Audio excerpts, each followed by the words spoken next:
So we're going to make a pouch, and I'm going to use this old bit of like a continental or machine quilt, and it's got stains on it. It doesn't matter because I'm going to be covering it up. So I've just cut a piece, and it's 49 centimeters long and 23 centimeters wide. Now this is going to be a trifold or threefold pouch, and basically you just make the pouch the size that you want. You know, like, do you want not much of this showing, so in which case you'd have a really deep pouch, or do you want more of it showing, etc. Now, but the other thing I'm going to do is I think these pouches look nicer if in some way the front edge, it has a curve on it, and we can do that in a few different ways. I could just go like that, but I think it's more interesting to do something like this. Now, I don't need this to be centered, my curves to be centered. I'm quite happy that they're not, and I'm just going to get a plate or a cup, and I will show you how I do that to cut this edge out. I've just remembered that I've got one of these curves, which is used for like necklines, and I can easily use this to make any sort of curve that I want. I could just have a curve going up like that. I could have a curve going up and then a curve down. It really doesn't matter. It's just whatever you prefer. So I think, you know, I don't mind. I'm just going to draw that. Now, because everything is going to be covered, it doesn't actually matter what type of pen you use. You could just use a biro, no problem whatsoever. So let's just do this as a gentle curve to start with. This is actually a disappearing one, but that doesn't matter. So let's do that. And then I could also just turn it upside down if you want to add another curve, but I don't want sort of it to be too sharp here, so we might, this is what we might do. And I definitely don't want my curve in the middle, so we're going to do this, and then I'm going to taper that off to there. Might make that a bit more dramatic.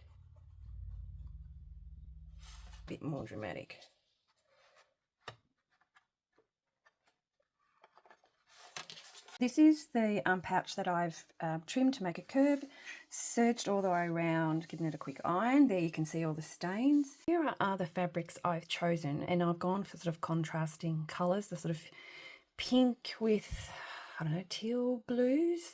I've also got some sari silk, which I might add, not sure. This fabric here is actually one I've made myself from loads and loads of different scraps, and I'd probably use this side of it. I do have a video for how you can make your own fabric scraps. And this is a serviette. I got it from Vinnie's. I sort of thought, I might be able to add an animal. I think that might be really interesting. Adding the fabrics took me maybe 4.5 hours, and I think it's the most important part of the whole process. I've chopped out a lot of time. Obviously this goes to about 10 minutes, so it's about a 6-minute period, and I pin and I unpin and then I repin. So take your time with this. The important thing is to overlap all of your fabrics by about 1 centimetre. If you don't do that, you just need to go back and add a little bit more over the pieces if you end up having them shift around a bit so you see the quilt underneath.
bit. So here are the things that I've taken off. I might put them back on, but what I'm going to do is do my hand stitching on everything, and then I can decide. And part of it is because I sort of want to put these zebras. I love those zebras and that giraffe and maybe that animal. I wouldn't mind putting them on, and I think with everything else it would just detract from them. And if I want these to be, I guess, the key features, the heroes, then I needed to pare it back. But so next stage is to stitch all of this down. I haven't sorted out whether I'll line it or not. Like, this is a very clean inside. Everything is clean, it's not stained, it's not unattractive, so I may leave it like that. I could, you know, create a piece for the inside, don't know. And in terms of how will it stitch together, I'll probably bind these edges. I think I'll bind all of these edges with something, and then I sort of sew through the binding. The other challenge is, this is fabric I've made, and see in parts it's quite thick. So like that corner, when you've got the quilt, and that is thickish, so that will cause me problems. Well, I mean, you can sew through it, but it's just not pleasant. So for example, here I've got the quilt, there's that, and then there's that as well. So that's quite a few layers to sew through. I've just ironed this before I start stitching, and I always do that because you know, when you're pinning, things can pucker up a little bit, and it's also a good opportunity just to check that you've got a good centimetre overlap. Things may move around still when we're stitching, but we can resolve that by sort of poking things underneath or putting something else over the top. It's not a concern. We can fix all of this. This technique is very, very forgiving. So here's the end result of the addition for the threads that I'll be using, and I will split them so that there's only 3 threads. These are DMC threads. I've done most of the stitching, I guess the first layer of stitching, and let's go through it. So everything is straight stitched. Sometimes I've used the curve of the pouch here and here. I've simply used like 3 or 4 different colours, mostly DMC, but also some of this variegated sock wool. So you can see I've used that there. I've changed the direction from horizontal to vertical. Where there's these like little flowers, I've again just used a straight stitch, but I have gone around the flowers, mostly using the variegated wool. And again up here, I have, again, where there's been a flower, used, in this case it was just a plain DMC. 3 threads. When I talk about DMC, I'm using 3 threads to go around the outside of the flower. And I've done the same thing down here, a bit harder to see because I've used a blue which blends in. I've cut a piece of lining. There you go. It's actually curtain, so it's got a bit of a backing on it. And obviously I'm going to be lining the pouch. So my first step is to sew along the bottom edge, and I need to leave a gap because I'm going to be turning this inside out, and I always just pop my hand down there, and then that's where I would put my pin, so it'll be stitched from there to there, tied off at both ends, and the same on this side. I have glued the flap, so this is the open flap. I've just turned the outer and the lining over and glued it. You can see there it's glued, and that just makes the next step a little bit easier because it doesn't keep popping open, and then when we sew top stitching, when we finish, it's easier.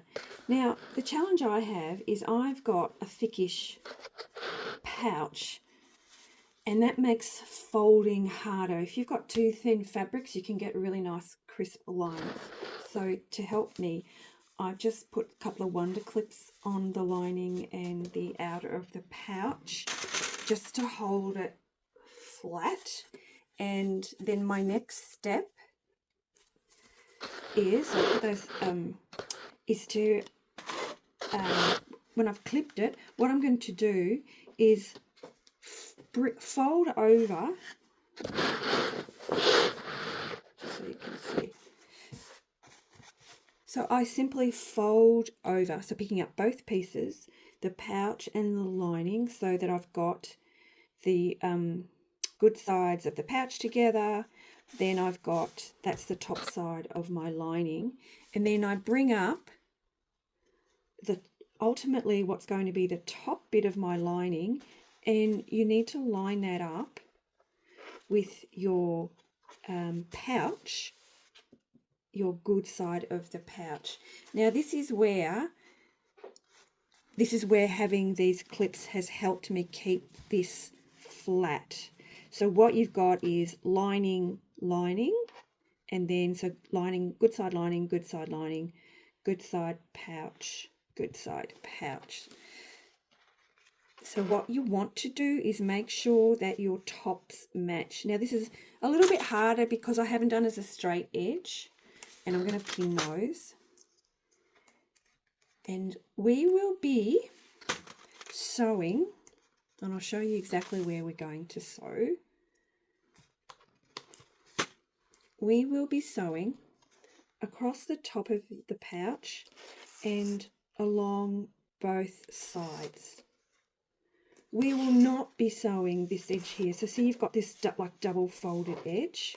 We will not be sewing along here. This is how we will pull it back open. So I'm going to take it to the sewing machine. I'm going to do good 1/2 inch seam around all of here, and obviously I'll take these.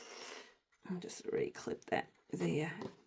That's the other advantage of putting those clips in. It just makes it a little bit easier when you're coming to pin for sewing, that you've already got everything there. So it's been sewn. There's the top edge side. Now just see how thick that is. Yikes. So I've had to use a walking foot on this, so lining something that's as thick as this is a bit of a challenge. That's the bottom edge where I haven't sewn, and up the side. So the next thing is to trim these seams and to cut the corners, obviously not cutting into like the stitch line through here. Just trim everything down as you know, like to 1/4 inch. So I'll try and trim about half that off. Also just cut into the curves just a bit here as well, and you can see how much I've trimmed these seams, quite a bit, and I just need to trim into these ones as well. Now we turn it inside out.